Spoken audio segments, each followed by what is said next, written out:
সেনা নয়, গাজাকে ধুলোয় মেশাতে মাঠে এবার বিস্ফোরকবাহী রোবট নামিয়েছে ইসরায়েল। নেতানিয়াহু বাহিনীর নতুন এই কূটকৌশলে ধ্বংসস্তূপে পরিণত হতে চলেছে উপত্যকার আনাচে কানাচে।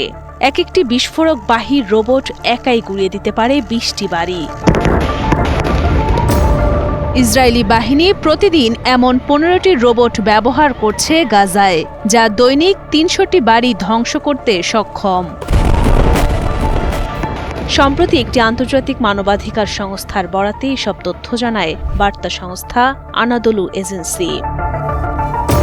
প্রতিবেদনটি বলছে, বিস্ফোরকবাহী এই রোবট ব্যবহারের প্রধান উদ্দেশ্য হল ইসরায়েলি সেনাদের ক্ষয়ক্ষতি কমানো এবং ফিলিস্তিনি যোদ্ধাদের সঙ্গে সরাসরি সংঘর্ষ এড়ানো। সামরিক ও নিরাপত্তা বিশ্লেষক রামি আবু জুবাইদা জানান, এই রোবটগুলোর মধ্যে রয়েছে বিশেষ সাঁজোয়া যান, যা শত শত টন বিস্ফোরক বহনে সক্ষম। অন্য ধরনের রোবটগুলো আকারে ছোট, যেগুলো টানেলের প্রবেশপথ বা জনবহুল এলাকায় বিস্ফোরণের জন্য পাঠানো হয়।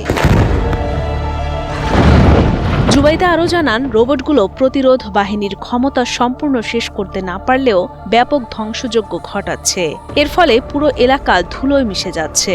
বাস্তুচ্যুত হচ্ছে হাজার হাজার পরিবার এবং উপত্যকার মানুষের মনে দেখা দিয়েছে ব্যাপক আতঙ্ক। এছাড়া এই বিস্ফোরণের শব্দ এতটাই ভয়াবহ যে ৪০ কিলোমিটার দূর থেকেও শোনা যায়।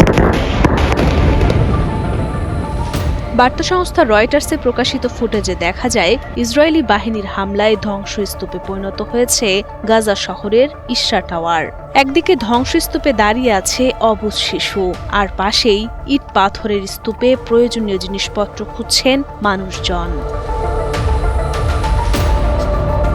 উল্লেখ্য, এই সংঘাতে ইতোমধ্যেই গাজার ৭৫% এলাকা দখল করে নিয়েছে ইসরায়েল। গাজার স্বাস্থ্য মন্ত্রণালয়ের তথ্য অনুযায়ী ২০২৩ সালের ৭ই অক্টোবর ইসরায়েলের হামলা শুরুর পর থেকে এখন পর্যন্ত অন্তত ১৯,৪২৪ জন শিশু নিহত হয়েছে।